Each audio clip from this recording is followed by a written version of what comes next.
మనం ఎప్పుడు దేవుల్లో భాగమై ఉంటాం? బాప్తిసం పొందిన తర్వాత కాదు,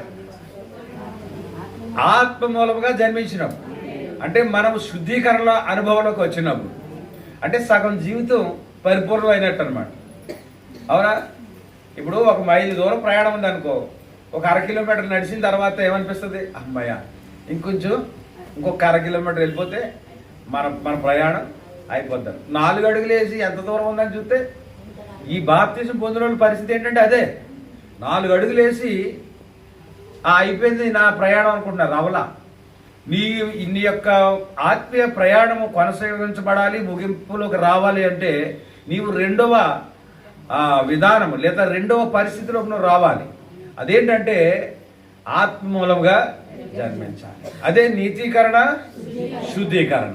అక్కడితో అయిపోలేదు, పరిశుద్ధాత్మ బాప్తిస్మ. హల్లెలూయా. కనుక చాలాసార్లు మనం చెప్పుకున్నాం, చెవిలో చెప్పడం ద్వారా ఒకళ్ళ యొక్క చెవిలో మన పాపాలు ఒప్పుకోవడం ద్వారా మన పాపాలు పోవు, పాప పరిహార పత్రం కొనుక్కోవడం ద్వారా మన పాపాలు పోవు, నీటిలో మునుగుట ద్వారా మన పాపాలు పోవు. నీటిలో మునుగుట అనగా బాప్తిసం పొందడం ద్వారా. అవునా? అది ఒక గుర్తు మాత్రమే. పరిపూర్ణంగా నీకు నిశ్చయిత ఎప్పుడు వస్తుంది అంటే యేసుక్రీస్తు యొక్క రక్తము ప్రతి పాపము నుండి మనలను పవిత్రులుగా చేయును. ఆ మాటను నమ్మితే మనకు విశ్వాసం కలుగుతుంది. అప్పుడు నీకు ఒక నిశ్చయత వస్తుంది, ఇదిగో దేవుడు నా పాపములను క్షమించాడు.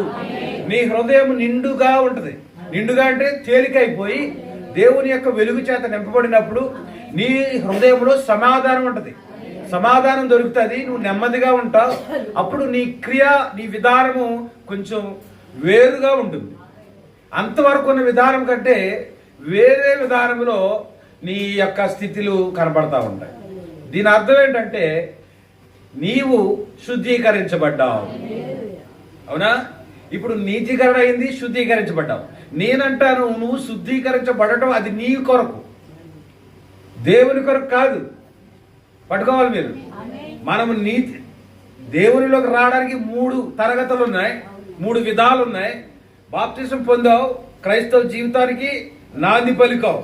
అంత మాత్రంతో కాదు, నీవు నీ యొక్క పాపములు పరిపూర్ణంగా క్షమించబడ్డాయని నిశ్చయత నీలోకి రావాలి. హల్లెలూయా.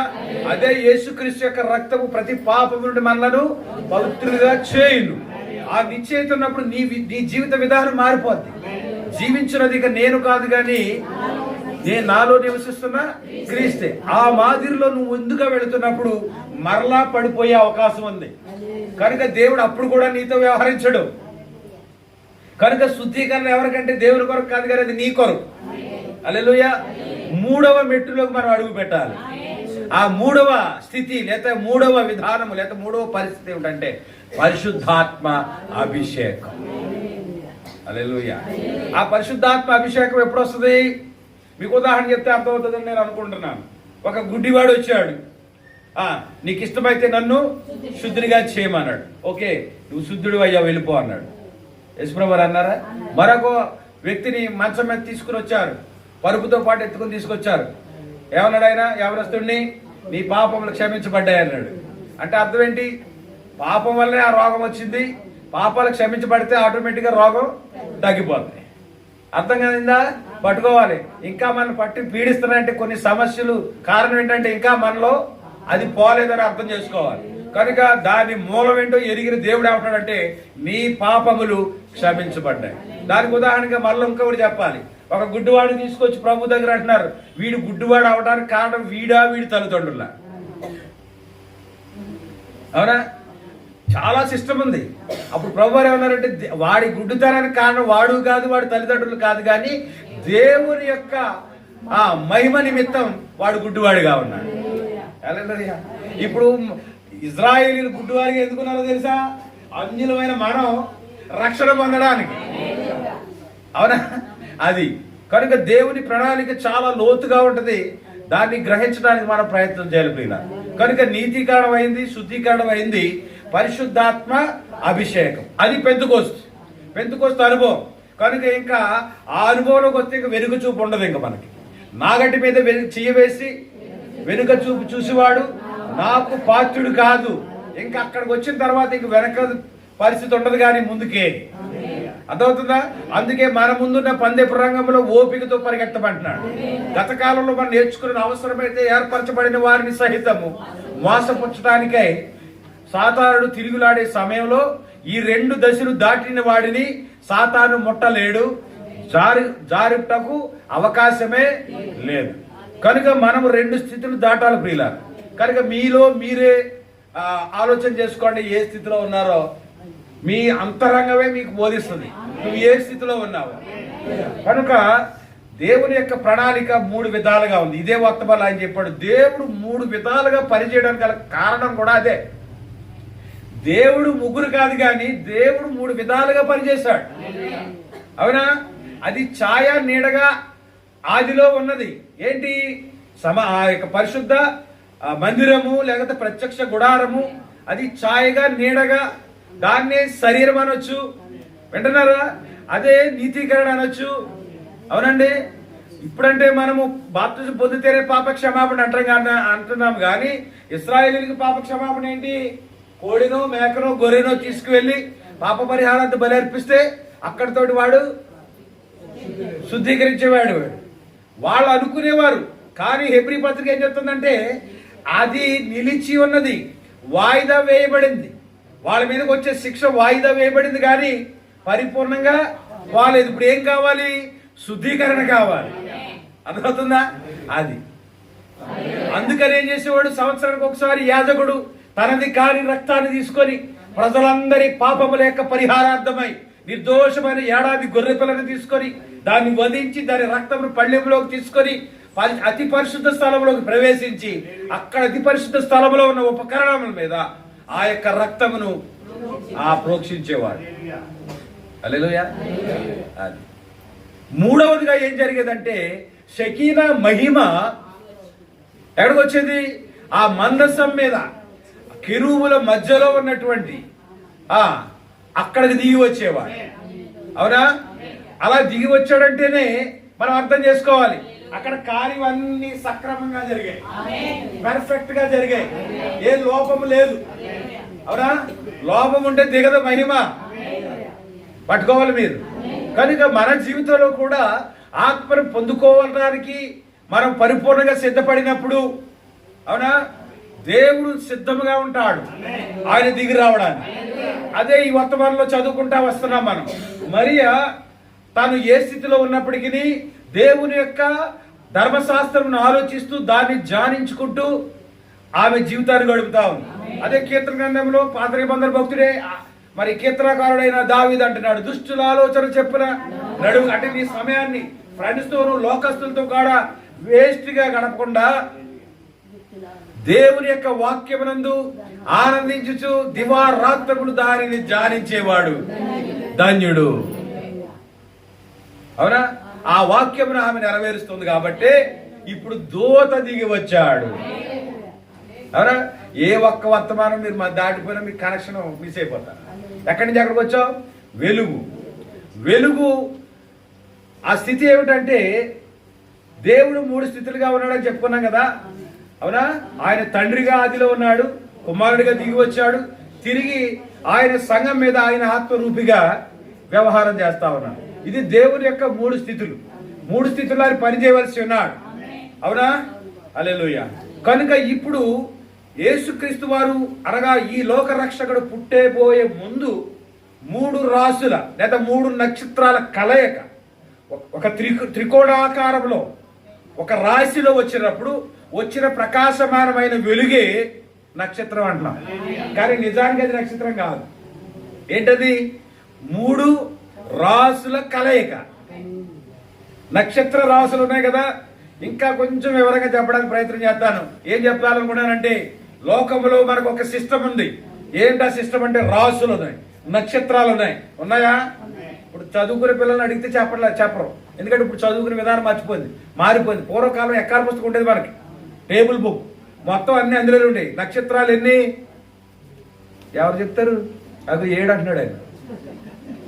నక్షత్రాలు ఎన్ని అమ్మా? ఇంటికి వెళ్ళి ఎక్కడ పుస్తకాన్ని కోరుకొని చదవండి. ఇంకా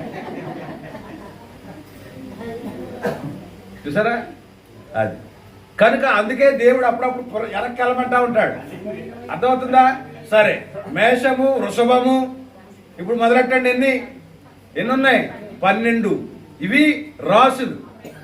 ఇప్పుడు అర్థమవుతుంది మీకు. కానీ లోకంలో మనకివ్వబడిన ఆ యొక్క పంచాంగం ప్రకారం మొట్టమొదటిది ఏంటి? మేషం, అంటే మేక పట్టుకోవాలి.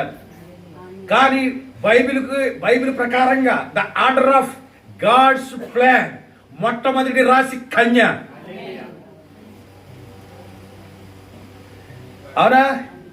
ఆయన కన్య మరియ గర్భములో గొర్రె పిల్లగా వచ్చాడు. అక్కడ మేషం, అది మేషం అయితే ఇక్కడ గొర్రె అయింది. ఇది హల్లెలూయా. చివరి నక్షత్రం ఏమిటంటే సింహరాశి. పట్టుకున్నారా?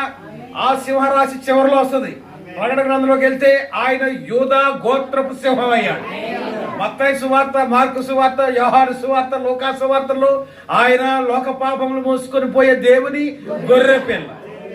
కానీ ప్రకటన గ్రంథం వెళ్ళేసరికి ఆయన ఏమైపోయాడంటే యూదా గోత్రపు సింహం. అవన్నీ మనం చెప్పుకున్నాం. ఆయన సింహాసనం నుంచి లేవగానే ఆయన పాదములు ఇత్తడిగా మారిపోతాయి. ముద్దు పెట్టుకున్న పాదాలు తన్నుతాయి. అవసరమైతే మనలను తొక్కుతాయి కూడా. వారి ధూళి మీద ఆయన నడుచుకుంటూ పోతాడని చెప్పారు. ఆయన అంటే ఆయన వెనకాల ఎవరు? మనం కూడా, జయించిన వారు కూడా ఆయనతో పాటు ఈ యొక్క దేవుని నమ్మని వారి పాద ధూళి మీద, మన పాదముల వాళ్ళ ధూళి మీద నడుచుకుంటూ పోతాం. అర్థమవుతుందా? కనుక దేవుడు మొదటిలో గొర్రెగా పుట్టాడు. ఆయన జన్మ గొర్రె అయితే ఆయన చివరిలో రెండవ రాకడలో యూదా గోత్రపు సింహముగా రాకపోతున్నాడు. ఇప్పుడు రాశులు చూద్దాం. కన్యా రాశి అనగా కన్య గర్భమున ఆయన పుట్టాడు. ఇప్పుడు సింహరాశి. ఇలా రాశులు ఉన్నాయి కదా. ఈయన 3 రాశుల కలయికలో వచ్చినటువంటి వెలుగు ఒక వ్యక్తిని ప్రదర్శిస్తున్నాయి. అవునా? ఆ 3 రాశులు ఏకకాలంలో వచ్చాయి. ఇది ఒక గీత. చూస్తున్నారా? ఈ గీత ప్రవక్త అన్నాడు, మీరు పుస్తకాలు చదివి ఉంటారు, ల్యాంప్సా బైబిల్ చదివినట్లయితే, నేను తెద్దామనుకుని మర్చిపోయాను. నా దగ్గర ఓపెన్ బైబిల్ ఉంది. నేను బాల్యం నుంచి అదే చదువుతాను. దాని వెనకాల లేకపోతే లోపల ఆ బైబిల్ మీద 3 త్రికోణాకారం ఉంటుంది. దాన్ని ఏం చూపెడుతుందంటే దేవుడు 3 అని, తండ్రి అని, కుమారని, పరిశుద్ధాత్మ. పట్టుకోవాలి మీరు. ఖచ్చితంగా దేవుడు 3, కానీ దేవుడు 3 కాదు. దేవుడు 3 విధాలుగా పనిచేశాడు, కానీ దేవుడు 3 కాదు. కానీ ఈ ల్యాంప్సా బైబిల్లో వాళ్ళు ఎందుకు దాన్ని వాడారు అంటే దైవత్వం యొక్క 3 రాసుల కలయికలో వచ్చిన వెలుగు. దీన్ని ఎక్కడ తీసుకెళ్ళాలంటే బెత్లెహేము తీసుకెళ్ళాలి. ఆ దారులు చూసిన ఆ వెలుగు, ఆ ప్రకాశమానమైన వెలుగు 3 రాసులు కలిసి వచ్చింది. అది పట్టుకున్నారా? కనుక వాళ్ళు దారి తెలియని పరిస్థితుల్లో ఈ వెలుగే దారి చూపించింది. పట్టుకున్నారా? కనుక చివరిగా వారు ఆ వెలుగును వెంబడించుకుంటూ వెళుతూ ఎక్కడైతే బాలుడు ఉన్నాడో ఆ ఇంటి వద్దకు వచ్చి అది రాలిపోయింది. హల్లెలూయా. నాకు ఇజ్రాయెల్ వెళ్ళే వరకు ఆ సంగతి తెలియదు. ఆ నక్షత్రం రాలిపోయి గొయ్యి ఇప్పటికీ భద్రంగా ఉంచారు. అక్కడ ఫుల్ సెక్యూరిటీ. ఎవడో రాళ్ళు వేసి కప్పెట్టేయకుండా, అసలు అందులో ప్రవేశించకుండా చుట్టూ భద్రత. ఆ యొక్క గొయ్యిని నక్షత్రాన్ని చేశారు. ఒక నక్షత్రం రేగుతోటి, ఆ వెండితోటో ఇత్తడితో ఒక రేగు చేశారు. మనుషులకు అది నక్షత్రం, కానీ దేవుడు ప్రవక్త లోపల తీసుకొని చెప్తున్నాడు అది నక్షత్రం కాదు, కానీ 3 రాశుల కలయికతో వచ్చినటువంటి వెలుగు. ఏంటా వెలుగు? ఒక వెలుగు 3 రాశుల కలయికలో వచ్చిన వెలుగు ఒక వెలుగుని రిప్రజెంట్ చేస్తా ఉంది. ఏ వెలుగు? లోకానికి వెలుగుగా వచ్చిన యేసుక్రీస్తు. హల్లెలూయా. ఆయన ఏ జీవితంలోకి వస్తాడో, ఏ హృదయంలోకి వస్తాడో, ఏ వ్యక్తిలోకి వస్తాడో వారిలో ఉన్న చీకటి బయటికి పోవాలి. హల్లెలూయా. కనుక ఇప్పుడు మరలా ఇంకో చోటుకి వెళ్దాం. ఆయన నీతి సూర్యుడిగా ఉదయించాడు. సూర్యుడు కొంత సమయం మాత్రమే ఉంటాడు భూమి మీద. సూర్యుడు అస్తమించిన తరువాత ఎవరు రంగం మీదకి వస్తారంటే చంద్రుడు రంగం మీదకి వస్తాడు. కనుక సూర్యుడు స్వయం ప్రకాశకుడు, తనకు తానుగా ప్రకాశించగలుగుతాడు. కానీ చంద్రుడికి స్వయంగా ప్రకాశించే శక్తి లేదు. ఎంతమంది తెలిసే విషయం? కనుక ఇక్కడ సూర్యుడు అదృశ్యుడు అంటే మరొక చోట ఉంటాడు. అవునా? అంటే మనకి చీకటి అంటే మనం చెప్పాను కదా, అమెరికాకి వెలుగు. కనుక ఈ చంద్రుడి యొక్క పని ఏంటంటే సూర్యుని యొక్క వెలుగు తీసుకొని భూమి మీదకి సూర్యుని వెలుగు ప్రకాశిస్తుంది. కనుక చంద్రుడు ప్రకాశించే వెలుగు, అందులో తీవ్రత ఉండదు, హాని జరగదు, అల్ట్రావైలెట్ రేస్ ఉండవు. చంద్రుని యొక్క వెలుగు చూడగానే మనసు ఎంతో ఆహ్లాదంగా ఉండదు. సముద్రపు అలలు పైకి ఎగురుతా ఉంటాయి. హల్లెలూయా. ఆ పౌర్ణమి రోజు సముద్రం దగ్గరికి వెళ్తే చేపలన్నీ కూడా గంతులేస్తాయి. హల్లెలూయా. ఏంటి చంద్రుడు? సంఘము. సంఘము క్రీస్తు యొక్క వెలుగును తీసుకొని ఆ వెలుగును లోకానికి ప్రకాశింపచేయాలి, ప్రసరింపచేయాలి. మన వెలుగు లోకములోకి ప్రసరింప చేయబడుతున్నప్పుడు, మన వెలుగుని ఇతరులు చూసినప్పుడు మన యందు ఆనందించాలి, మన యందు సంతోషించాలి, మనల్ని చూసి దేవునికి మహిమ చెప్పాలి. అలా జరుగుతుందా? అలా జరుగుతుందా? వస్తున్నాడు ఎవరు? వస్తుంది, చదువుకోండి. అది తీసేయి. వెలుగు వస్తుందా? దెయ్యం వస్తుంది అనుకుంటున్నాం మనం. అవునా? వాళ్ళు అనుకోవడంలో కూడా అర్థం ఉంది. కారణం ఏంటంటే మనలోని ఏమి రావట్లేదు, వెలుగు రావడం లేదు, మనం ప్రకాశమానంగా లేము. దేవునికి స్తోత్రం. కనుక ఇప్పుడు ఒక వ్యక్తి నీకు షలోమ్ అని చెప్తున్నాడంటే నాలో ఉన్న చీకటి తలకు పోవు గాక. ఒక వ్యక్తి షలోమ్ చెప్తున్నాడంటే నీలో చీకటి ఉండకూడదని ఆ సహోదరుడు కోరుకుంటూ ఉన్నాడు. అర్థమవుతుందా? కనుక షలోమ్ అనేది ఒక అందమైన మాట అయినప్పటికీ అది ఒక ముళ్ళులా మనం గుచ్చుకోవాలి. షలోమ్ సహోదరుడు అంటే ఏమర్థం అవ్వాలంటే నీలో వెలుగుందా? నువ్వు వెలిగేనా? క్రీస్తు కొరకు ప్రకాశించే జ్యోతివేనా? అది తిరిగి షలోమ్ రావాలి. నిజముగా నేను వెలుగునే, క్రీస్తు యొక్క ప్రకాశమునే. ఉంటారు అలాగా? దేవుడి నూతన సంవత్సరంలో ఇచ్చిన వర్తమానం ఇదే. క్రీస్తు కొరకు ఒక ప్రకాశముగా నువ్వు ఉండాలి. అది ఎక్కడికి నువ్వు తీసుకోవాలంటే నీ సొంత జ్ఞానం, సొంత తెలివితేటలు కాదు, కానీ దేవునిలో తీసుకోవాలి. మరొక వెలుగు ఉంది, వర్తమానం. ఏంటో వెలుగు? పరిశుద్ధాత్మ వెలుగైనప్పుడు పరిశుద్ధాత్మ ప్రేరణతో చెప్పబడిన ఈ పలకబడిన మాటే వెలుగు. కనుక చాలా మంది ఈ వెలుగును చూడడం లేదు. చూస్తున్నారా? ఈ వెలుగును చూడడం లేదు, ఈ వెలుగు జోలికి రాగడం లేదు. కనుక ఇంకను సంఘంలో ఏముందంటున్నాడంటే ప్రవక్త, చీకటి ఉందంటున్నాడు. అర్థమైంది అనుకుంటాను మీకు. ఇప్పుడు 40వ పేరాలోకి వెళ్తే 1964 కొరకు యేసుక్రీస్తునందు నేను ఎన్నుకున్న కొత్త సంవత్సర వర్తమానం ఎప్పుడు ప్రకటించాడు? ఇది 1964లో.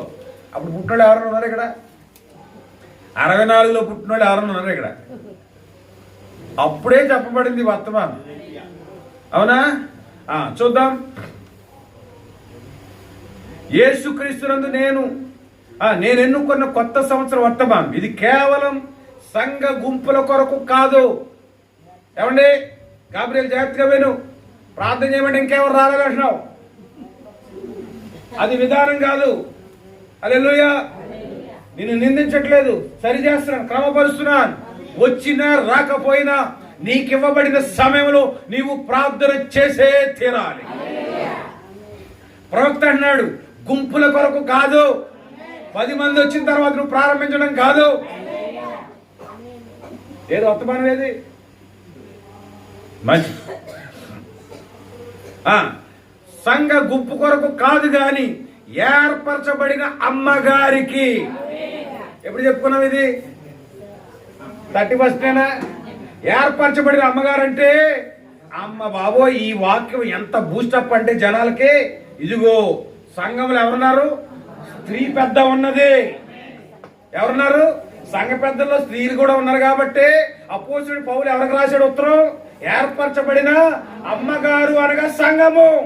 ఏర్పరచబడిన సంఘమునకు ఆయన ఉత్తరం రాస్తా ఉన్నాడు. నేను అడుగుతాను, మీరు ఏర్పరచబడిన అమ్మగారేనా? ఎంత గౌరవంతో మాట్లాడుతున్నాడు చూడండి. ఏర్పరచబడిన సంఘమేనా? కనుక నీవు ఏర్పరచబడిన సంఘం అయితే, మళ్ళా చెప్తున్నాను, సంఘం అంటే గుంపు కాదు. సంఘం అంటే వ్యక్తిగతంగా నీవు, నేను. కనుక నేను ఏర్పరచబడిన వాడినైతే ఈ ఉత్తరం నాకే, ఈ వర్తమానము నాకే. కనుక ఇక్కడ ప్రవక్త అన్నాడు, సంఘ గుంపు కొరకు కాదు, కానీ ఏర్పరచబడిన అమ్మగారికి, అనగా సంఘం. ఎవరు చెప్తారండి ఈ బోధ? ఎవరు చెప్తారండి ఇంత లోతైన సంగతులు? ఒక్క పరిశుద్ధాత్మ తప్ప. ఇలాంటి వర్తమానాలు మీకు వస్తున్నాయంటే దేవుని కన్ను మీ మీద ఉన్నది. ఇది ఏదో ఆ యాదృచ్ఛికంగా జరిగింది కాదు. ఎవరు లేకపోతే కడుపు మండి ఎవరికో పోటీ కట్టింది కాదు ఇది. కనుక ఇది ఏర్పరచబడిన అమ్మగారికి, అనగా సంఘమునకు, క్రీస్తు యొక్క పెండి కుమార్తెకు నేను చెప్పుచున్న వర్తమానము. హల్లెలూయా. ఇక్కడ మనం చదువుకొనుచున్న 2 చోట్ల 2 లేఖనాలు ఒకదానికొకటి వేరుగా ఉన్నవి. యెషయాలో లెమ్ము తేజరిల్లెము, లెమ్ము తేజరిల్లెము, యెహోవా మహిమ నీపైకి వచ్చి ఉన్నది, వెలుగు ఇక్కడ ఉన్నదని చెప్పబడేది. తరువాత వచ్చిన ఏముందంటే జనములను కట్టిగా చీకటి కమ్ముచున్నదని చెప్పబడింది. ఒకటి వెలుగు ప్రకాశిస్తుంది అంటున్నాడు, రెండవది చీకటి వస్తుంది అంటున్నాడు. వేరుగా ఉన్నాయా? కానీ ఆయన ఏం చెప్తున్నాడంటే ఆ తర్వాత వచ్చిన జనములను కట్టిగా చీకటి కమ్ముచున్నదని చెప్పబడెను, చీకటి వెలుగుల కలగలుపులో, జాగ్రత్త పట్టుకోవాలి, చీకటి వెలుగు యొక్క కలగలుపులో మనమున్న తరుణములో ఏం జరుగుతుంది? సంగమునకు నేను షలోమ్ అని చెప్పుదు. తల్లి పిల్లలు కట్టం తెలుసా మీకు? అంతర్వేద వెళ్తే అమ్మా తల్లి పిల్లలు అరుణాచల్ కట్ట అక్కడ చూస్తే అక్కడ గోదావరి సముద్రం కలుస్తుంది. ఈ గోదావరి నీరు సముద్రంలోకి వెళ్ళినప్పుడు అక్కడ ఆ నీరు వేరు, ఈ నీరు వేరు, ఖచ్చితంగా తెలిసిపోద్ది. నీరు కలిసే ఉంటుంది, కానీ ఆ నీరు ఒక రంగులో ఉంటుంది, ఈ నీరు ఒక రంగులో ఉంటుంది. దాన్ని ఏమన్నారంటే సాగర సంగమం అంట. సాగర సంగమం అంటే సముద్రము కలవడం, దేనితో? నదితో, లేకపోతే గోదావరితో కలవడాన్నే సాగర సంగమం అంట. అర్థమవుతుందా? కానీ ఇక్కడ ఏ సంగమం ఉందంటే వెలుగు చీకటి యొక్క సంగమం, వెలుగు చీకటి యొక్క కలయిక. సంగమం అంటే తెలియకపోతే కలయిక అనుకుందాం. కనుక దేవుని యొక్క వాక్యం చెప్తే నువ్వు ఉంటే వెలుగుగా ఉండు, దాని అర్థం వెచ్చగా ఉండు, లేదా చల్లగా ఉండు, అనగా చీకటిగా ఉండు, కానీ నులివెచ్చగా మాత్రం నీవు ఉండకూడదు. హల్లెలూయా. కనుక చీకటి వెలుగుల కలగలుపులో మనమున్న తరుణములో సంగమునకు నేను షలోమ్ అని చెప్పాలి. ఎందుకు షలోమ్ అని చెప్పాలి? ఇదిగో నీలో ఉన్న చీకటిని నువ్వు తొలగించుకోవాలి. అసలు ఇదేమిటో చూద్దాం. ఈ సంవత్సరం కూడా మనము చీకటి వెలుగు రెండింటిని ఎదుర్కొన్నాం. ముందన్నడు లేనంత చీకటి అగాధములో ప్రపంచము నిలబడి ఉన్నది. అదే సమయంలో ముందెన్నడు లేనట్టి ప్రకాశమానమగు వెలుగులో కూడా అది ధన్యకరముగా నిలబడింది. అదే చెప్పాను నేను. మరొక భాషలో మనం మాట్లాడుకోవాలంటే, భాష అంటే లాంగ్వేజ్ కాదు, ఇంకో విధానంలో మనం చెప్పుకోవాలంటే, దేవుని శక్తి ఎంత వేగముగా లోకములోకి బయలుపెడుతుందో అదే వేగముగా, అంతే వేగముగా సాతాను శక్తి కూడా బయలుపెడుతుంది. ఎందుకని? సమయం లేదు. సమయం చాలా సంకుచితం అయిపోయింది, తక్కువైపోయింది. కనుక ఉన్న కొద్ది సమయంలోని వాడి పని పరిపూర్ణంగా నెరవేర్చాలి. దాని కొరకు లేని శక్తిని తీసుకుని సాతాను శక్తి లోకంలో ఏం చేస్తుంది? ఏలుబడి చేస్తుందా లేదా? అది ఎలాగ ఏలుబడి చేస్తుందో ముందు చెప్పుకుందాం. అదే సమయంలో ముందెన్నడూ లేనట్టి ప్రకాశమానమైన వెలుగులో కూడా అది ధన్యకరముగా నిలబడి ఉన్నది. ఆదిలో ఉన్నట్టి భేదమే ఇప్పుడు ఉన్నది. భూమిపై కటిక చీకటి ఉన్నది. భూమిపై ఏముందంట? ఆదిలో జలములపై ఉంది. జలములు అనగా మనుషులు అనుకున్నాం. మనుషుల మీద ఏముందంటే ఇప్పుడు చీకటి ఉందంట. ఎంత బాగా రాశాడు చూడండి. అగాధ జలముల మీద దేవుని ఆత్మ అల్లాడుచు వెలుగు కలుగునుగా కాని పలికాను. అవునా? దేవుడు వెలుగును చీకటి నుండి వేరుపరచెను.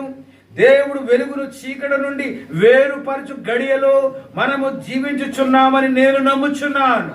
వెలుగు బయలుపరచబడినట్లుగా ఆయన దానిని ప్రపంచం యొక్క మరో ప్రక్కకు తోసి ఉన్నాడు. గెంటాడు. ఎలా గెంటాడు? పలకబడిన మాట. ఏంటా మాట అని నేను అనుకున్నానంటే షాలోమ్. అందుకే దూతలు కూడా భూమి మీదకి వచ్చామని తెలుసా? సర్వోన్నతమైన స్థలములలో దేవునికి మహిమయు ఆయనకి ఇష్టలైన వారికి భూమి మీద సమాధానం అనగా షాలోమ్. నీలో ఉన్న చీకటి తొలగించుకొని సమాధానముగా ఉండు.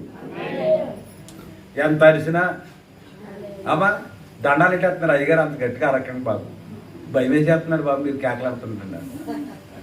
మార్పు వస్తుందా? మంచాలు ఎక్కిన తర్వాత వస్తుందా? ఎక్కుతున్నారు, ఆల్రెడీ ఎక్కేశారు కూడా. దేవుడు ముందుగా హెచ్చరిస్తాడు, తర్వాత వెనకాల ఏం పంపిస్తాడు? తీర్పు పంపిస్తాడు. అలాగే హెచ్చరించినా కానీ నీలో మార్పు రాలేదంటే తప్పు నావహదా? ఎవరిదే? తర్వాత తలుపు కొడితే ఏంటి ప్రయోజనం? ఇప్పుడు అన్ని ఎరగొట్టు మంచం ఎక్కించి ఆసుపత్రికి పంపించారనుకో, ఇప్పుడు మొరపెడితే ఏంటి ప్రయోజనం ఉందా? దేవుడు నీకు ఒక అవకాశం ఇచ్చాడు, అవకాశం నువ్వు వాడుకోలేదు. ఇప్పుడు ప్రార్థన సీటు పంపిస్తే నేనేం చేస్తాను? ఇక్కడ నాకు అనారోగ్యం రావడం తప్ప ఏమైనా ప్రయోజనం ఉందా? సహోదరుడా, వెలుగుండగానే సమయం ఉండగానే ప్రభు వైపు తిరగండి. హల్లెలూయా. ఇప్పుడు అర్థమైందా మీకు? దేవుడు ఎంత ప్రణాళికతో వర్తమానం మీ మధ్యకు పంపిస్తున్నాడో. మీరు కొంతమంది అనుకోవచ్చు, నన్ను ఉద్దేశించి చెప్తున్నాడు ఈయన. నాకు అవసరం లేదు సహోదరుడా, నాకు అవసరం లేదు. దేవుడు ఈ మట్టి ఘట్టంలో ఉండి నీతో మాట్లాడుతున్నాడు. సరి చేసుకొని ఆయన వైపు తిరిగి నీలో ఉన్న చీకటిని తొలగించుకుంటే నీవు ధన్యుడవు, నీకు సమాధానం కలుగు గాక. హల్లెలూయా. పిమ్మట సంగమునకు షలోమ్ చెప్పుటకు కారణం అది దేవుని యొక్క సమాధానం కనుకని. షలోమ్ యొక్క అంతరార్థం చెప్తా ఉన్నాడు. హల్లెలూయా. కొత్త సంవత్సరం కొరకు నేను మీకు అది తేగోరుచున్నాను. దీన్ని ఎంత చీప్గా వాడతారో మనం చెప్పాలి మీకు మన రాత్రి. అవునా? ఈ షలోమ్ అనే పదం ఆడెవడో తెలియకపోయినా సరే ఒక మనిషి కనపడితే చాలు చేయలిగిస్తుంది, హలో షలోమ్ అంటారు. ఎవరు? కానీ వాళ్ళకు కూడా దీని అంతరార్థం తెలియదేమో బహుశా పూర్తిగా. ఇక్కడ ప్రవక్త వివరిస్తున్నాడు. నువ్వు షలోమ్ చెప్తున్నావు అంటే దాని అర్థం ఏంటో తెలుసా? భూమి మీద నీకు సమాధానం కలుగుగా. హృదయపూర్వకంగా చెప్తావు. హల్లెలూయా. పిమ్మట సంగమునకు షలోమ్ అని చెప్పుటకు కారణము అది దేవుని యొక్క సమాధానము కనుక. నువ్వు దేవుని సమాధానం ఇతరులకు ఎలా ఇవ్వగలవు? How can you give the peace of God to your friends, to your relatives? By sending greeting card, by sending SMS? No సహోదరుడా, దిస్ ఈస్ ద వే. ఇదే మార్గము. ఏంటి అంటే షలోమ్. కొత్త సంవత్సరం కొరకు నేను మీకు తేగోరుచున్నాను. వెనక్కి చూచుట కాదు, ఒక క్రొత్త దినము ఉద్భవించుటకు మనము ముందుకు చూచుచున్నాం. మన ముందు ఏదో ఒక గొప్పది నిలబడి వరకు ఎన్నో సంవత్సరముల నుండి మనం ఎదురు చూచుచున్న సంతోషము వచ్చు వరకు, ఆ గొప్ప వెలుగు ముందుకు తోసుకొని వచ్చే వరకు మనము చూడవలె.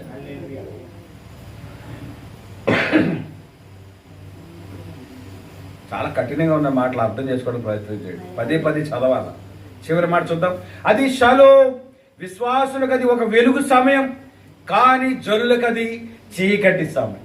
విశ్వాసులకు వెలుగు, జనులకు చీకటి. దీని మరొక పదంలో చెప్తా. అనదర్ వర్డ్స్, సంగమునకది చీకటి, వధువుకది వెలుగై ఉన్నది. దేవుడు ఉద్దేశించిన వెలుగు ఎవరి కోసం అంటే వధువు కనుక. దేవుడు నీకు ఇచ్చిన వెలుగు, నీలో తొలగించిన చీకటి, నీవు పరిపూర్ణంగా నిన్ను వెలుగుమయం చేసినందుకు ఆయన ప్రకాశాన్ని పరిపూర్ణంగా లోకములో నీవు ఏం చేయాలో తెలుసా? అడుగుదేలు పట్టిన కోడి పెట్టలాగా ఇంట్లో దూరడం కాదు. చలి వస్తే దుప్పటి కప్పుకోవడం, వర్షం వస్తే స్వెటర్ వేసుకోవడం, జాకెట్ వేసుకోవడం, బాగా ఎండొస్తే కారులో దూరడం, ఇది కాదు. సమయమందును అసమయమందును. హల్లెలూయా. ఆరోగ్యంగా నువ్వేంటి ఎవడైనా మాట్లాడతాడు, అనారోగ్యంలో నిలబడి మాట్లాడు. అర్థమవుతుందా? ఎందుకంటే నువ్వు వధువై ఉన్నావు. దేవుడు నిన్నే కోరుకుంటున్నాడు. యోనా బదులు ఇంకొకడు లేడా అక్కడ? ఇంకొకడు దేవుడు పిల్లలేడా? చెప్పండి. గాబ్రియెల్ పిల్లలు అత్తపాటు ఇస్సాకు లేడా? లేదు లేదు లేదు, ఆ పని నువ్వే చేయాలి. చేపలు పంపించి బింగించి బుద్ధి చెప్పైనా సరే ఆ చీకటిలో 3 రోజులు తడుపులు ఆడుకున్న తర్వాత బుద్ధి వచ్చి బాగా పెడతామన్నాడు. ప్రభువా నాకు బుద్ధి వచ్చిందయ్యా, ఏదో రకమైన బయట పడేయించిన ఇప్పుడు నేను వెళ్ళి ప్రకటిస్తాను తండ్రి. దేవుడికి స్తోత్రం. ఎందుకు తెలుసా? ఆయన ఎన్నికలో నీవున్నావు. ఈ పని నువ్వే చేయాలి. మీకు తెలుసా, చేద్దామని చాలా మంది వస్తున్నారు. ఏంటి సేవ, సువార్త, ఇంకోటి ఏందని అనుకోండి, కానీ దేవుడు నీ వైపు చూస్తున్నాడు. అర్థమవుతుందా? దేవుడు ఉదాహరణ చెప్తున్నా. అప్పుడు అమలాపురం ఉంది, ఎక్కడెక్కడి నుంచి వచ్చి ఇక్కడ సంఘాలు ఆడుతున్నారు. అవునా? నేను ఒక ఆవిడ చెప్తా ఉంది, ఆమె ఎక్కడి నుంచో వచ్చి ఇక్కడ సంఘం పెట్టాడు, ఇంకొకడు ఎవడో వచ్చి లీజుకి తీసుకుని సంఘం పెట్టాడు, ఇంకొకడు ఎవడో వచ్చి అక్కడ పెట్టాడు. ఇలా చెప్పుకుంటూ పోతే చాలా ఉన్నాయి. మరి ఇక్కడ ఉన్నవాడు ఏం చేస్తున్నా? నిద్ర అవుతున్నారా? చెప్పండి. ఇంకొకడు వచ్చి నీ పక్కన కుంపడెట్టాడంటే అర్థం ఏంటి? నువ్వు అసమర్థుడు అని, నువ్వు చేతకారివాడు అని. కానీ దేవుడు ఎవరో వైపు చూస్తున్నాడు తెలుసా? నీ వైపు చూస్తున్నాడు. అది హల్లెలూయా. ఎందుకు నీ వైపు చూస్తున్నాడు? నువ్వు ఎన్నికలో ఉన్నావు. ఎందుకు నువ్వు చేయాలి? వధువు పరిచర్య వధువు చేయకపోతే సంఘం చేస్తుందా? అవునా?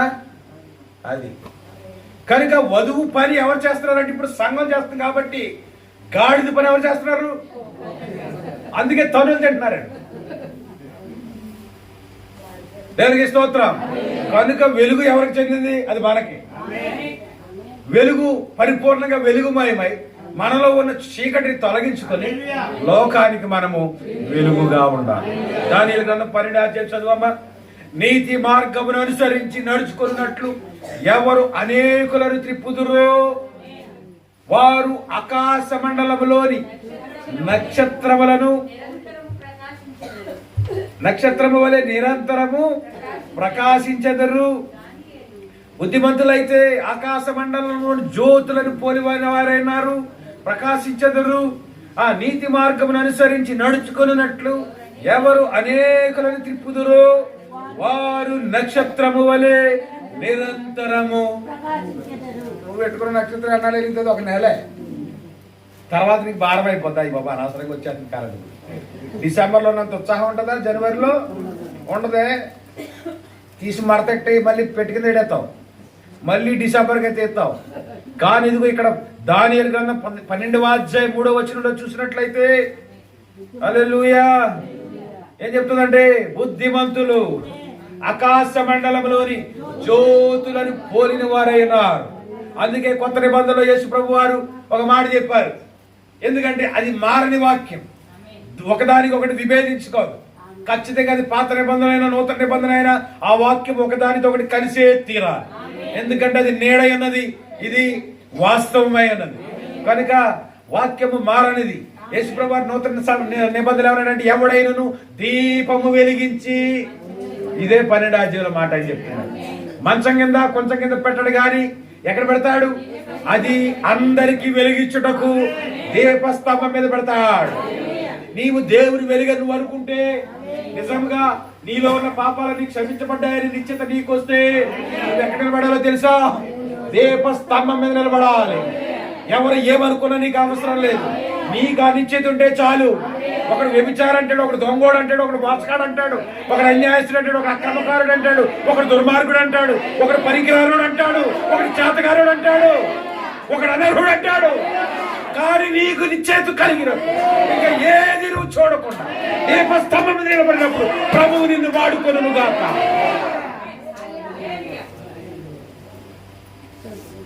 అందుకే మనుషుల వైపు చూడొద్దు అన్నాడు. ఎవరి వైపు చూడాలి తెలుసా? దేవుని వైపు చూడాలి. ఎందుకంటే నిన్ను నడిపించేవాడు ఆయన. ఎవరిని అందరి యొక్క మనల్ని పొందగలిగాడు ఎవడన్నా ఉన్నాడా? అసలు అది జరిగే పని కాదు. దాన్ని బట్టి మనకి ఏమర్థం అవుతుంది? నిందిస్తూనే ఉంటారు. ఇప్పుడు అందరికీ 100% గడిలా ఉన్నాను నేను.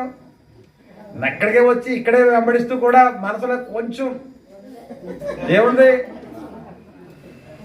అందరిని ఒకలాగా చూడట్లేదు, నన్ను బొత్తిగా చూడట్లేదు. కనుక నీవు వెలుగు నీకు నీ చెత్త కలిగినప్పుడు ఇంకా దేన్ని చూడదు, నీ వెలుగును ప్రసరింపజేయి. అప్పుడు ఆయన ఎవరు? ఆయన నీతి సూర్యుడు పరిపూర్ణముగా ఆయన పూర్తి ప్రకాశం నీకు ఇస్తారు. దీని మీద కూడా పాట ఉంది. లిమ్ము తేజరిల్లుము నీకు వెలుగు వచ్చియున్నది, యెహోవా మహిమా నీపై, యెహోవా మహిమా నీపై ప్రకాశముగాను దయించెన్, ప్రకాశముగాను దయించెన్. లెమ్ము తేజరిల్లుము నీకు వెలుగు వచ్చియున్నది. వెలుగు అంటే ఉజ్జీవం. హల్లెలూయా. ఈ రాత్రి ప్రభువు ఇస్తున్న ధైర్యము గల వాగ్దాన వాక్యం ఏంటో తెలుసా? యెషయా గ్రంథం 60వ అధ్యాయం. అది నీ కొరకే. చూడండి, నేను చదువుతాను. నా విధానంలో నేను చదివినప్పుడు కన్నులెత్తి చూడు, 4వ వచనం. వీరందరూ కూడుకొని నీ యొద్దకు వచ్చుచున్నారు, నీ కుమారులు దూరం నుండి వచ్చుచున్నారు, నీ కుమార్తెలు చంకనెత్తబడి వచ్చుచున్నారు. ఎవరి కుమారులు? ఆత్మీయ కుమారులు, కుమార్తెలు.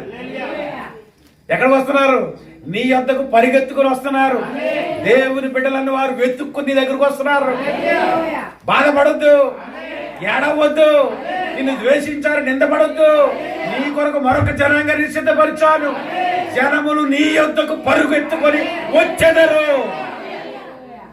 ఇంకెందుకు దిగులు నీకు? వారిలో ఒంటరి అయిన వాడు 10 వందలగురు. దేవుని నామానికి మహిమ కలుగును. ఒంటెల సమూహము మిజ్జాను ఎయిఫాల లేత ఒంటెలను నీ దేశము మీద వ్యాపించును. ఏంటి నీ దేశము? నీ సంఘము.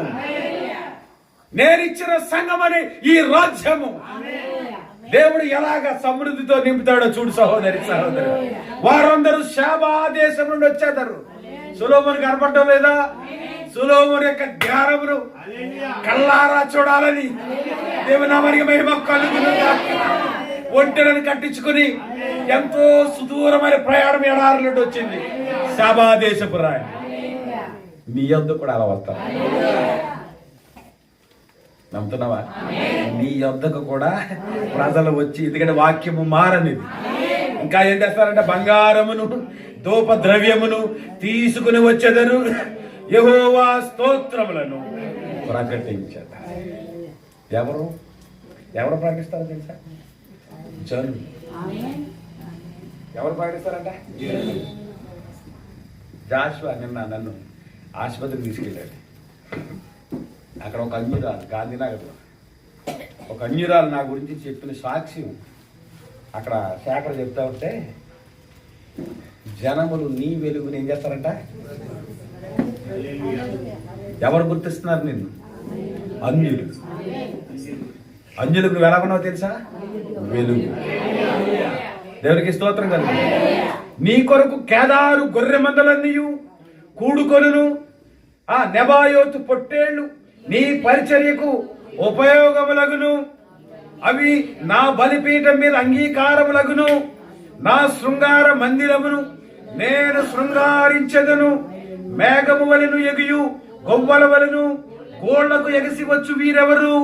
నీ దేవుడైన యెహోవా నామమును బట్టి ఆయన నిన్ను శృంగారించినందున, ఇశ్రాయేలు పరిశుద్ధ దేవుని నామమును బట్టి దూరము నుండి నీ కుమారులను తమ వెండి బంగారములను తీసుకొని వచ్చుటకు ద్వీపములు నా కొరకు కనిపెట్టుకొనిచున్నవి. తర్షీషు ఓడలు మొదట వచ్చుచున్నవి. అన్యులు నీ ప్రాకారములను కట్టుదురు. నీకు ప్రహారీలు ఎవరు కడతారో తెలుసా? అన్యులు కడతారు. నీ వారు నిన్ను ద్వేషించవచ్చు, నీ వారు నిన్ను వెలివేయవచ్చు, కానీ నీకు సెక్యూరిటీ ఎవరో తెలుసా? నీకు ప్రాకారం ఎవరో తెలుసా? దేవుడు అన్యులను నియమిస్తాడు. దేవునికి స్తోత్రం కలుగునుగా. వారి రాజులు నీకు ఉపచారము చేయుదురు. ఏలయనగా నేను కోపపడి నిన్ను కొట్టి తిని గాని కటాక్షించి నీ మీద జాలి పడుచున్నా. నీ యొద్దకు జనముల భాగ్యము తేబడినట్లు వారి రాజులు జయోత్సవముతో రప్పించబడినట్లు నీ ద్వారములు రాత్రింబగళ్ళు వేయబడక నిత్యము తెరవబడి. ఒంట్లో బాగాలేదని అరగంట నేను రెస్ట్ తీసుకోవడం వల్ల open the doors all the times, people coming going. కారణం దేవుని వాగ్దానం. దేవునికి స్తోత్రం. రాజులు జయోత్సాహంతో రప్పింపబడినట్లు నీ ద్వారమును రాత్రింబగళ్ళు వేయబడక నిత్యము తెరవబడి ఉండును.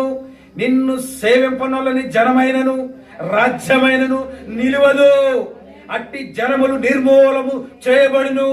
నా పరిశుద్ధాలయపు అలంకారము నిమిత్తమై లెబానోను శ్రేష్టమైన దేవదారు వృక్షములను సరళ వృక్షములను గొంజి చెట్లను నీ యొద్దకు తేబడును.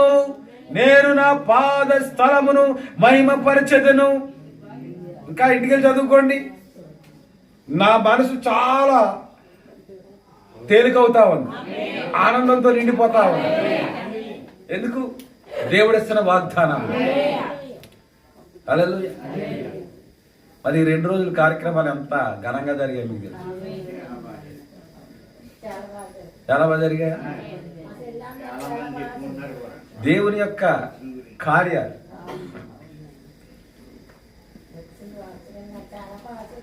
ఎంతమంది అంజులు వచ్చారో తెలుసా? ఎందుకు వచ్చారు? వాళ్ళు వింటున్నారు బయట. అందుకని మన సంఘంగా చెప్పండి, ఎప్పుడైనా బయట కూడా చెప్పండి, కాస్త వచ్చి భోజనం చేసామంటే మన వాళ్ళని కలుపుకోవాలి. అర్థమవుతుందా? వాళ్ళు వింటున్నారు, అలా వినేవారిగా ఉండిపోవడం వీల్లేదు. నికోదేములాగా. అందుకే నికోదేము తీసుకున్నాను వేళ. నేను ఏం చేసినా ఒక రీజన్ ఉంటుంది. నికోదేము ఒక రహస్య విశ్వాసి, రహస్యంగా వచ్చాడు. అందరితో పాటు ఉండాలని ఉంది, కానీ వాళ్ళ కులం అడ్డు వస్తుంది, అవునా? వాళ్ళ గౌరవం అడ్డు వస్తుంది, సమాజం అడ్డు వస్తుంది. కానీ వినాలని, వెళ్ళాలని, పాల్గొవాలని, ఆనందించాలని వాళ్ళకే ఉంటుంది. దేవునామానికి మహిమ కలుగుతుంది. కనుక అందుకే ఎక్కడున్నా కానీ you must be born again. నీవు తిరిగి జన్మించినట్లే నీలో ఉన్న చీకటిని తొలగించుకొని నీవు వెలుగుమయమైతే ఇదిగో నిన్ను ఇలా చేస్తాను. హల్లెలూయా. కనుక దేవుని వాక్యము నమ్మదగినది, పూర్ణాంగీకారమునకు యోగ్యమైన అని ఎట్టి పరిస్థితుల్లో ఏ సమయంలో కూడా నిన్ను విడిచిపెట్టాడు. నీకు చర్చి లేకపోయినా పర్వాలేదు, సరళమానులు దేవదారు వృక్షాలు మోసుకొని వస్తారని నమ్ము. హల్లెలూయా. కనుక లెమ్ము, తేజరిల్లుము, యెహోవా ప్రకాశము నీ మీద ఉదయించును. కనుక షాలోమ్ అంటే అంత అర్థం చెప్పాడు చూసారు ప్రవక్త. నీలో ఉన్న వెలుగు, నీలో ఉన్న చీకటి తొలగిపోవుగా. నువ్వు షాలోమ్ చెప్తున్నావు అంటే పరిపూర్ణంగా, హృదయపూర్వకంగా నీ ఎదుట వ్యక్తిని కోరుకుంటున్నాను. అలా కోరుకున్నప్పుడే ఆ మాట నువ్వు పలకలి. ఈ సంవత్సరం అందరూ షాలోమ్ చెప్పండి. దాన్ని ఒక అలవాటుగా కాదు, కానీ హృదయంలో వచ్చి చెప్పాలి. క్రీస్తును ఆయన స్వజనులే సిలువ వేశారు. క్రీస్తుని ఎవరు సిలువ వేశారు చెప్పాలి. ఎవరేసారు సిలువ? స్వంత ఇంటి వారే, అవునా? అదే చెప్తున్నాడు. క్రీస్తును ఆయన స్వజనులే సిలువ వేశారు, స్వజనులే ఆయనను మేకులతో కొట్టారు. ఎంత చిత్రం చూడండి. ఆయన సృజించిన సృష్టియే ఆయన యొక్క మానవ శరీరంలోనికి మేకులను కొట్టెను. ఎవరు సృజించారు నిన్ను? దేవుడు నిన్ను సృజిస్తే ఆయన చేతుల్లో నువ్వేం కొట్టావు? ఇంతకంటే నమ్మక ద్రోహం కూడా అంటదా?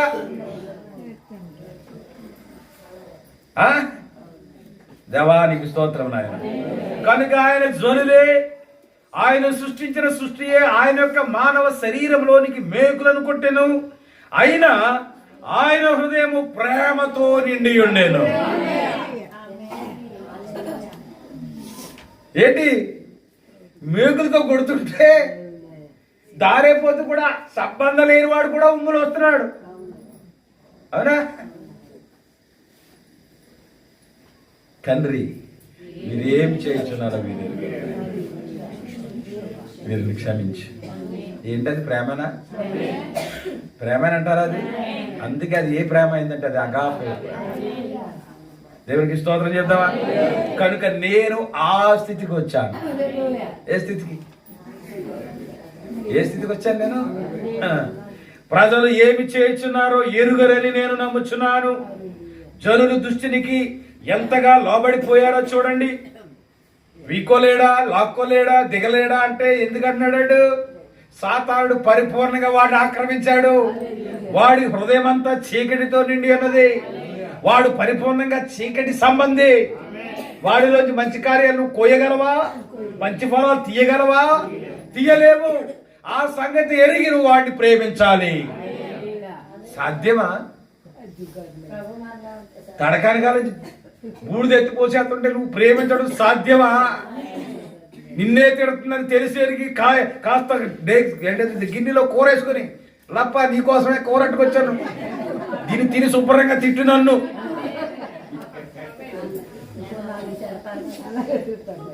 అలా చేయగలిగినట్టు ఏమన్నాడు తెలుసా?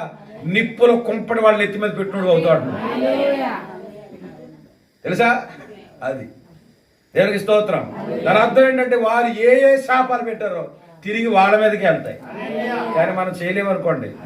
అవునా? దేవునికి స్తోత్రం. ఇప్పుడు అసలైన కార్యంలోకి వెళ్ళిపోయి ముగించేసుకుందాం. చూడండి 49. చూడండి, అదే నిర్లక్ష్యము మన సోదరిని చేయుచున్నట్లే ఆ బట్టలు ధరించిన గూర్చి, జుట్టు కత్తిరించిన గూర్చి, ఇంకా ఆయా చిన్న విషయాల గూర్చి ఎన్నోసార్లు వారితో మాట్లాడాను. పురుషులు తమ సిద్ధాంతములలో ఎలా కొనసాగించుతున్నారో చూడండి. ఆ సిద్ధాంతములకు వారు సేవ చేస్తూ ఉన్నారు. దేనికి చేస్తున్నారండి సేవ?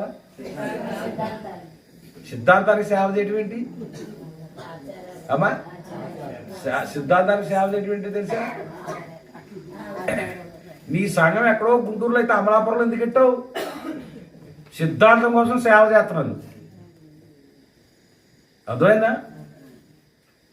నీ సహవాసం అక్కడ, నీ బిడ్డలు అక్కడ, ఇంకా ఇక్కడ ఏం దోసేసుకుందామని సువార్త ప్రకటించేవాళ్ళు లేరా? ఇక్కడ రక్షణ సువార్త ప్రకటించేవాళ్ళు లేరా?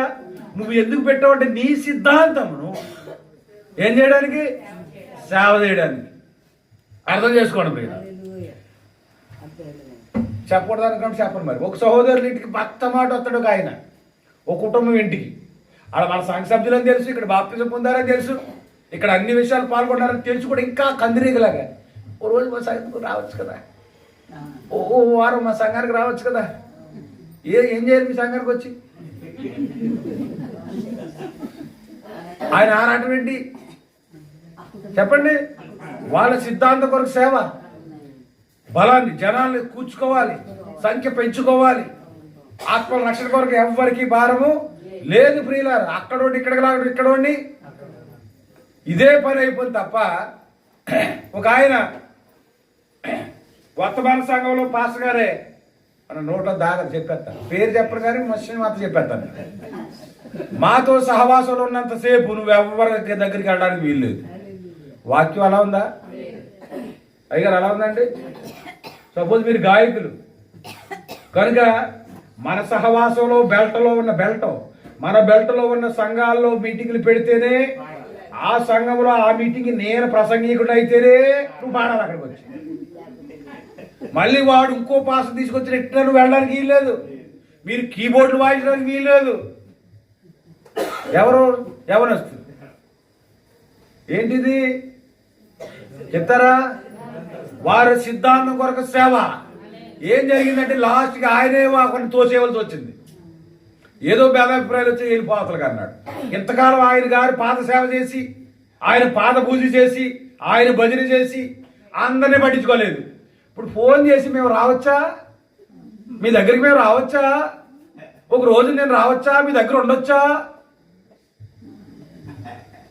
ఎందుకు బతుకు? ఇంతకాలం ఒక సిద్ధాంతం గారు నువ్వు సేవ చేస్తావు, అవునా? ఈవేళ నీ పరిస్థితి ఏమైపోయింది? ఎవరైనా పిలిస్తే వెళ్తారు కానీ ఇప్పుడు అడిగి వెళ్తున్నాడు ఆయన. ఏ స్థితికి వచ్చేసాడో చూడండి. నిందించట్లేదు, నేను వాక్యాన్ని రుజువు చేస్తా ఉన్నా, అవునా? కానీ నీవు దేని కొరకు సేవ చేయాలంటే నీలో నిజముగా వెలుగుంటే ఆ వెలుగును ప్రతి చోట నువ్వు ప్రసారం చేయాలి. ఆ సంఘం ఏంటి, ఈ సంఘం ఏంటి? దేవుడికి తలాంతి ఇచ్చాడు వాడు. దేవుడు తలాంతించాడు, ప్రకటించు. ప్రతి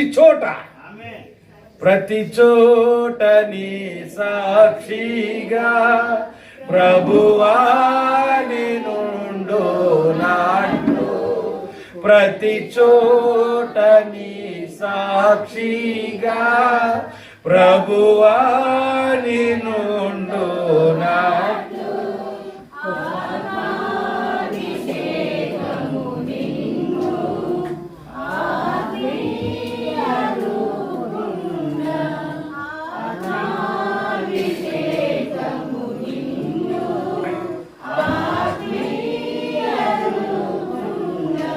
ప్రియ యేసు నిర్మించితివి, ప్రియమారణ హృదయం ముదమారవశించునా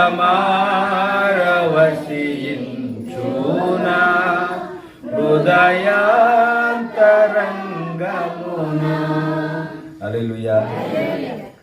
కనుక అది వారిని పట్టుకునలేదు. ఎందువలన మరుసటి సంవత్సరం నేను వెళ్ళి చూసేసరికి వారు బాగుపడుటకు బదులుగా ఇంకా చెడిపోయారు. సంవత్సరం వెంబడి సంవత్సరం, రోజుల వెంబడి రోజులు దేవుని యొక్క వాక్యం నిన్ను ప్రక్షాళన చేస్తే, వాక్యం నిన్ను సరిచేస్తే, నువ్వు సరిచేయబడితే పరిపూర్ణమైన ప్రకాశవంతముగా నువ్వు వెలుగుతావు. కానీ సంవత్సరం తర్వాత వెళ్ళి చూస్తే ఏముంది అక్కడ?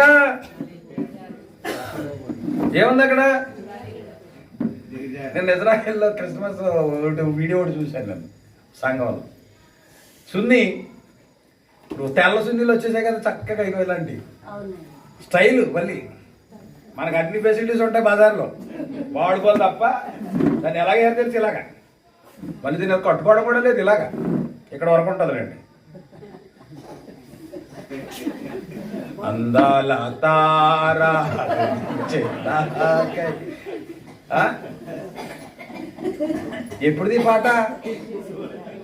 ఎప్పుడుది పాటమ్మా? ఇంకా నీ ఫార్మేట్ మారలేదు, అవునా?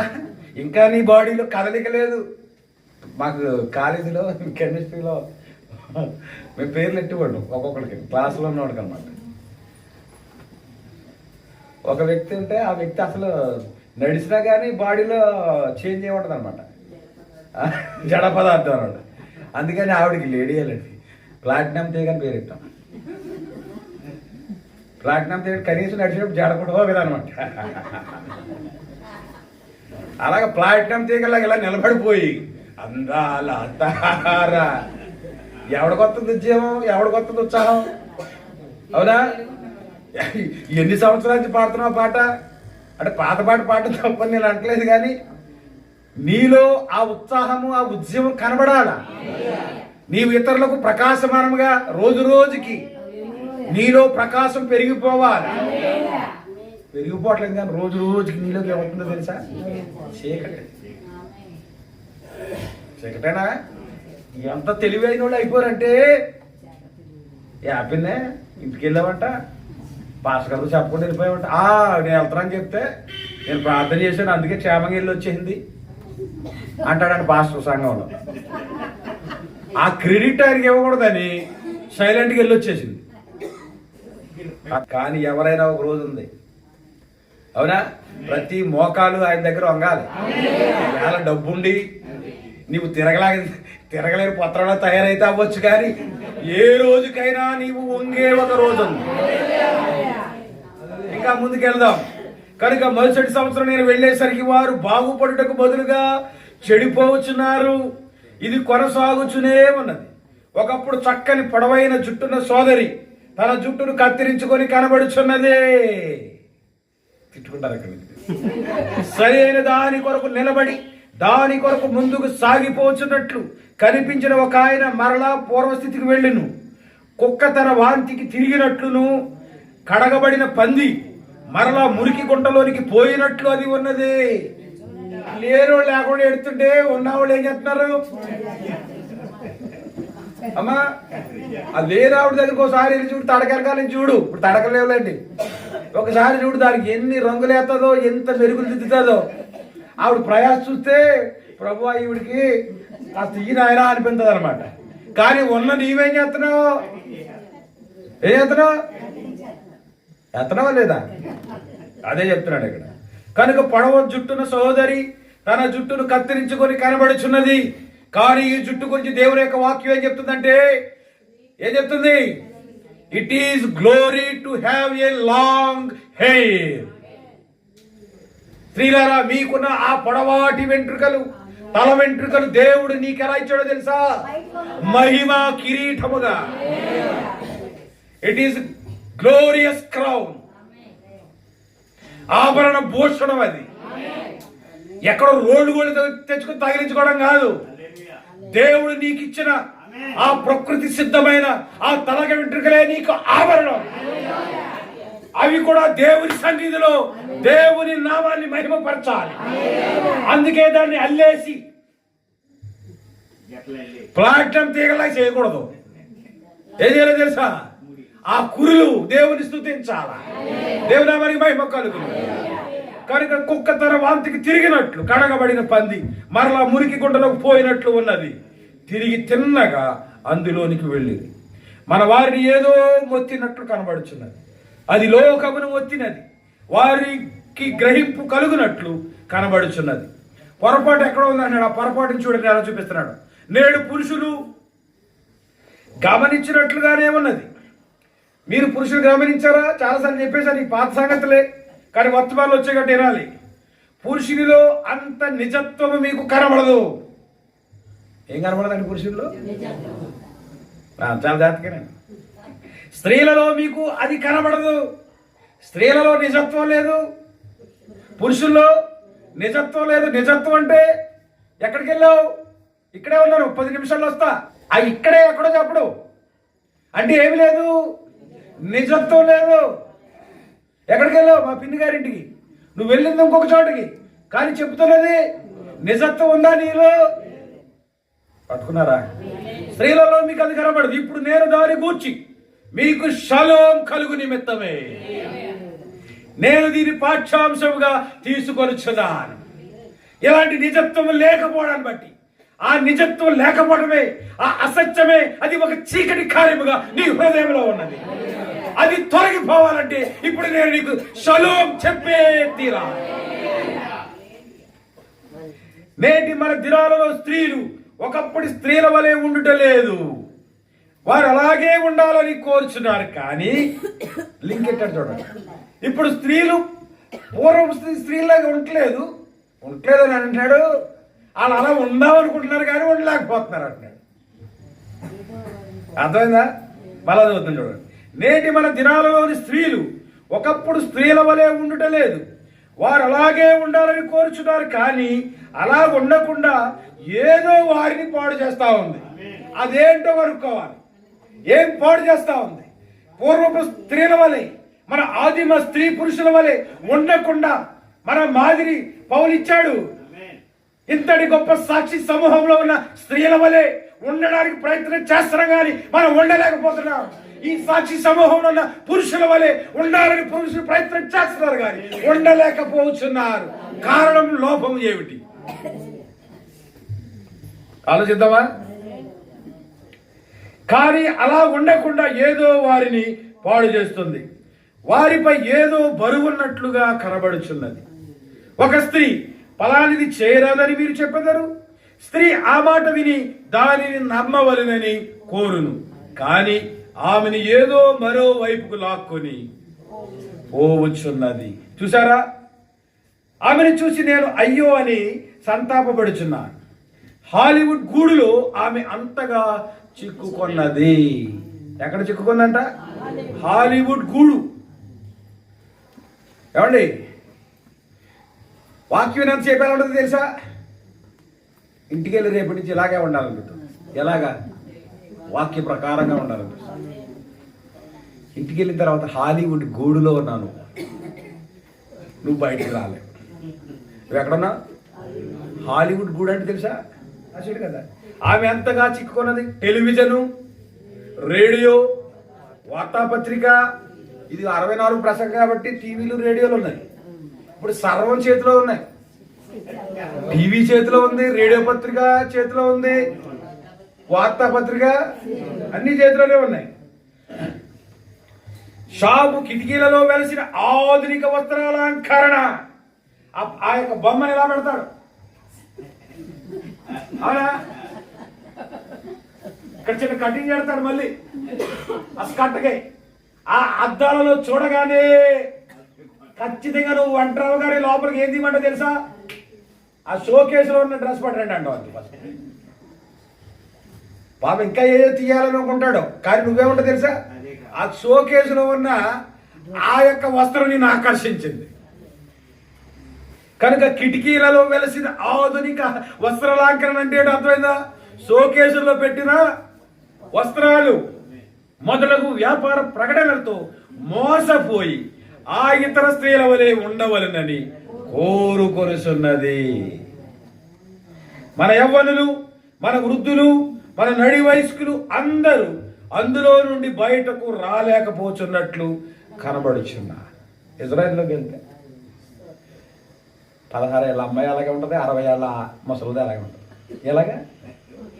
ఒకే రకం, ఏ మార్పు ఉండదు. ఎందుకు చెప్పండి? వాళ్ళు హాలీవుడ్ గూడులో ఉన్నారు. ఇప్పుడు మగవారి గురించి చూద్దాం. చెవులెట్టుకున్నానండి. మగవారి మధ్య ఏదో అయినట్లుగా కనబడుచున్నది. పురుషుడు తనకు ఇంతకు ముందుండిన మగసిరిని కోల్పోయినట్లుగా కనబడుచున్నాడు. సామర్థ్యం లేదు, ఆడింగోళ్ళు అయిపోయారు. చెప్పడానికి నాకు సిగ్గేమీ లేదు, భయం అంతకంటే లేదు. ఓ ఎవరసలు ఇంతకు ముందున్న దారుఢ్యం నీకున్నదా? ఒక మగసిరి నీకున్నదా?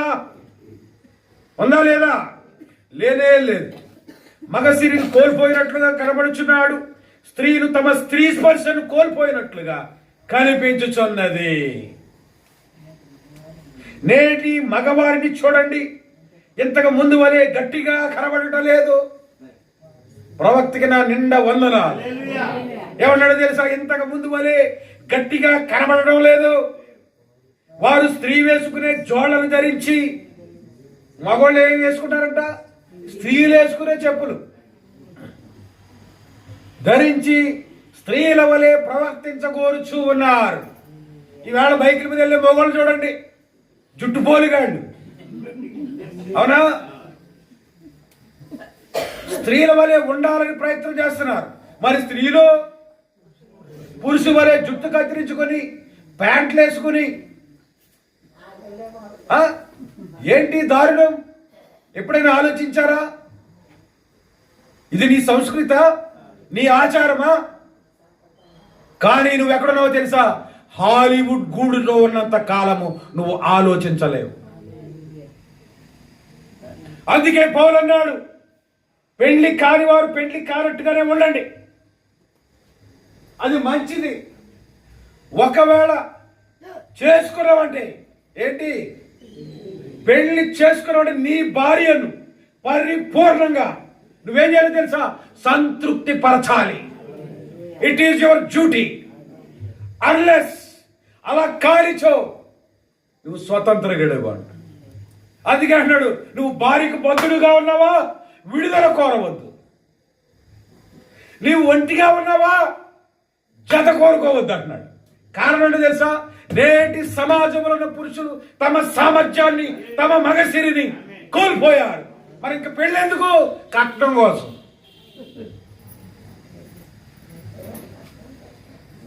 పెళ్ళెందుకు? కట్నం కోసం చేసుకుని ఒక నిండు జీవితాన్ని పాడు చేస్తున్నారు. ఇందాక చెప్పిన సహోదరుడే తన సొంత భార్య ఒక సాక్ష్యం ఇచ్చింది. ఏమండి, ఈయన నా భర్తనా? కనీసం మీరు చెయ్యండి.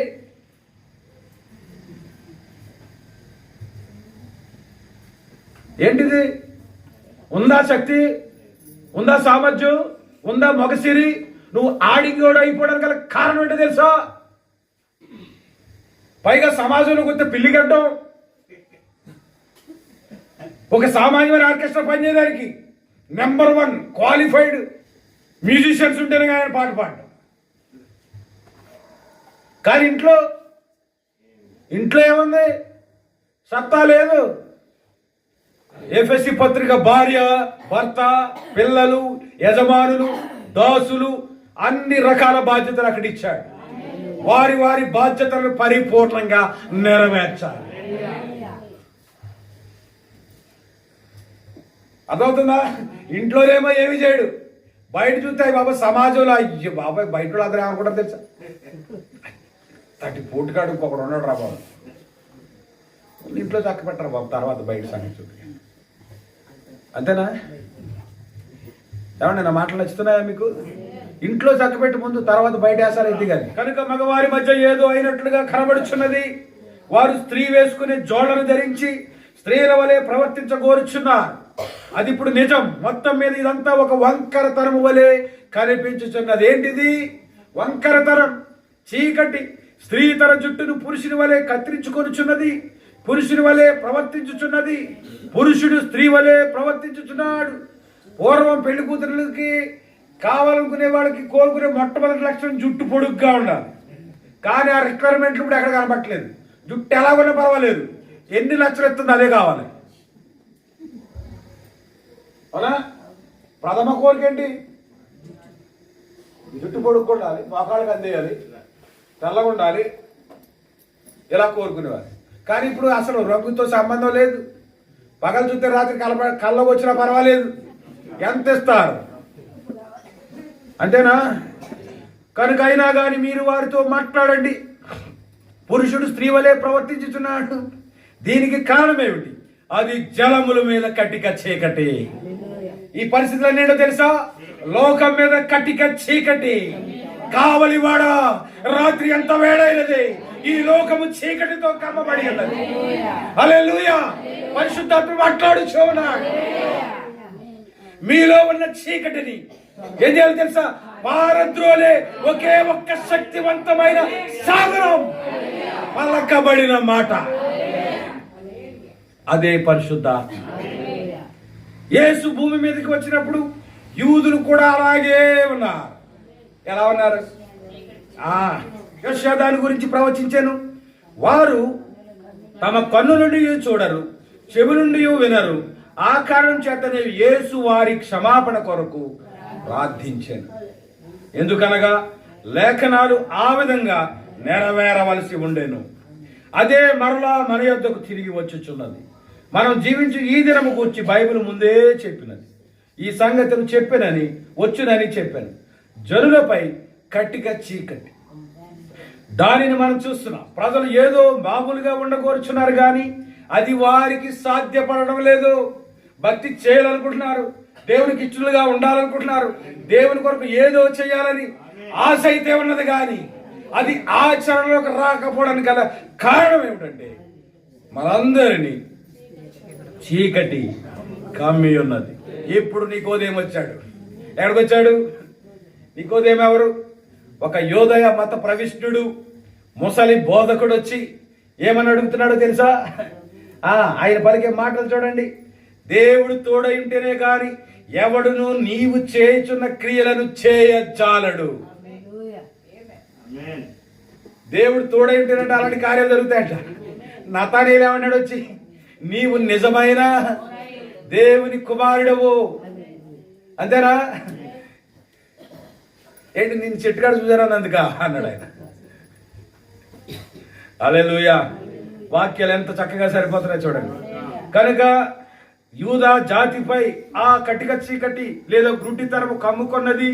మెస్సయా వచ్చి అన్యులలో నుండి ఒక పెండి కుమార్తెను తీసుకున్నట్లుగా ఇది జరిగాను. మెస్సయా ఎక్కడ తీసుకురావడం? వాళ్ళు చీకటి బట్టి, వాళ్ళ యొక్క అంధకారాన్ని బట్టి మెస్సయా వచ్చి ఆ యొక్క 3 రాసుల నక్షత్రాల ఏక కలయికలో వచ్చిన ఆ వెలుగు చూపించిన క్రీస్తు తన యొక్క రక్షణ సంకల్పం వారు గుడ్డివారు అవడాన్ని బట్టి అన్యుల వైపు వచ్చింది. అర్థమైందా? ఆ వెలుగిటి తిప్పబడింది. లైట్ ఇటు తిప్పడానికి ఉంటారు చూసారా? ప్రకాశం ఇటు పెట్టు. కనుక ఇశ్రాయేలుకున్న వెలుగు ఏమైందో తెలుసా? వారికున్న చీకటిని బట్టి, గుడ్డితనాన్ని బట్టి దేవుడే ఆ వెలుగును మన వైపు తిప్పాడు. ఇది గొప్ప మహాభాగ్యము. హల్లెలూయా! దేవుని యొక్క కృప. కనుక అన్యులలో నుండి ఒక పెండ్లి కుమార్తెను తీసుకున్నట్లుగా ఇది జరిగింది. వారాయనను విసర్జించి ఉండిరి, వెలుగును విసర్జించారు. అవునా? నిజమైన వెలుగు ఉండెను. అది లోకములోకి వెళ్ళి ప్రతి మనిషిని వెలిగిస్తుందా లేదా? ఆ సమరయ స్త్రీ దగ్గరికి వెళ్ళింది వెలుగు. వెలిగిందా లేదా? వెలిగిందా లేదా జీవితం? ఇదిగో నేను చేసినవన్నీ నాతో చెప్పుతున్న వారిని వెలుగుతుందా లేదా? ప్రకాశిస్తుందా లేదా? ప్రకటిస్తుందా లేదా? దేవుని వారికి మహిమ కలుగుతుందా? ఇశ్రాయేలు ధృవీకరించడానికి మాటి సమరయలోకి వెళ్ళింది, అన్యులకు వచ్చింది. కానీ ఇప్పుడు మళ్ళా అన్యుల్లోకి ఏమవుతుంది? మళ్ళా ఈ రక్షణ వెళ్ళిపోద్ది, మళ్ళీ ఇశ్రాయేలుకి వెళ్ళిపోద్ది. దేవుని ప్రణాళిక చూడండి ప్రియులారా. నేడు సంఘముల మీద వారి మీద ఉన్నది ఆ కటిక చీకటియే. ప్రకాశించుచున్న వెలుగును చూచుటలో వారు విఫలమయ్యారు. ప్రకాశించుచున్న వెలుగును చూచుటలో ఇశ్రాయేలీలు విఫలమయ్యారు. మరి అదే పరిస్థితి మనకు లేదా ఇప్పుడు? ఏమండి, అక్కడ ఒక బరువగు అణిచివేత ఉన్నట్లుగా కనబడుచున్నది. నేటి ప్రత్యక్ష సువార్థికులను మనం తీసుకుందాం. వారు నిరంతరం ఒక ఉద్యమ కొరకు కేకలు వేయించున్నారు, కానీ దానికి విరోధముగా పనిచేయుచున్నారు. అవునా? మనం వేసే కేకలంతా ఎలాగ ఉన్నాయి మన కార్యాలు? చెప్పండి, ఎందుకు లేవు? కేకలు ఒకటి, కార్యాలు ఒకటినా? అదే చెప్తున్నాడు ప్రవక్త. నేటి ప్రత్యక్ష సువార్థికులను మనం తీసుకుందాం. వారు నిరంతరము ఒక ఉద్యమం కొరకు కేకలేచున్నారు. తప్పుడు కొట్టండి, అలేదే చెప్పండి. అలేదే చెప్పమంటే చెప్పట్లేదండి. దేని కొరకు ప్రయాసపడుతున్నారు? ఉద్యమం కొరకు. పాత్ర గారు గొంతు బొంగులు పోతుంది, కానీ ఎవడ చప్పట్లు కొట్టలేదు, ఎవడ ఆమె అంటలేదు. అక్కడ కారణం ఏంటి తెలుసా? ఒక ఉద్యమం తేవాలని ఏం చేస్తున్నాడు ఆయన? ప్రయత్నం చేస్తున్నాడు, కానీ దానికి విరోధముగా పనిచేస్తున్నారు. చూడండి, అర్థం కావట్లేదు, వారికి గ్రహింపు కలగడం లేదు. ఎందుకు అర్థం కావట్లేదు, ఎందుకు గ్రహింపు కలగడం లేదంటే ఎన్నికలు లేవు. మనము దీనిని చూసాము. దేవుని మహిమ వారు అందులో లేరని చెప్పవలనని నా ఉద్దేశం కాదు, అది నేను అనను. ప్రపంచంలో సత్యము నీ ఒక్కడి దగ్గరే ఉందా అని ప్రజలు నన్ను అనవలనని నా అభిమతం కాదు. ఇప్పుడు చాలా మంది ఏమంటారు, మీదే సత్యమా, మీదే నిజమా, కనీసం మీటింగ్ ఎట్లా రావట్లేదు, వచ్చినా కూర్చోవట్లేదు అంటలేదండి. ఏదో ప్రత్యేకించబడిన వారు ఉంటారు, ఏంటి వర్తమానం అంటారు, మాట్లాడితే ప్రవక్త అంటారు, అంటలేదా? 57వ వచనం చదవండి. మనము దానిని చూసాము, దేవునికి మహిమ. మీరు లోకమునకు ఎందుకు అలా అంటారు తెలుసా? నా తండ్రి ఆకర్షిస్తేనే గాని ఎవడును నా యొద్దకు రాడు. ఇప్పుడు మనం అందరం ఈ వర్తమానం గురించి మాట్లాడడానికి కారణం ఏంటో తెలుసా? దేవుడు ఆకర్షించాడు. ఆయన ఆకర్షించకుండా ఎవరు రారు. ముందు నిర్ణయించబడిన సంతతి మాత్రమే, అదే ముందు నిర్ణయం మాత్రమే దానిని స్వీకరించిన ఉన్నారు. కానీ మరలా మనం ఆ చోటుకు వచ్చాం. మీరు లోకమునకు వెలుగై ఉన్నారని బైబిల్ చెప్పుచున్నారు.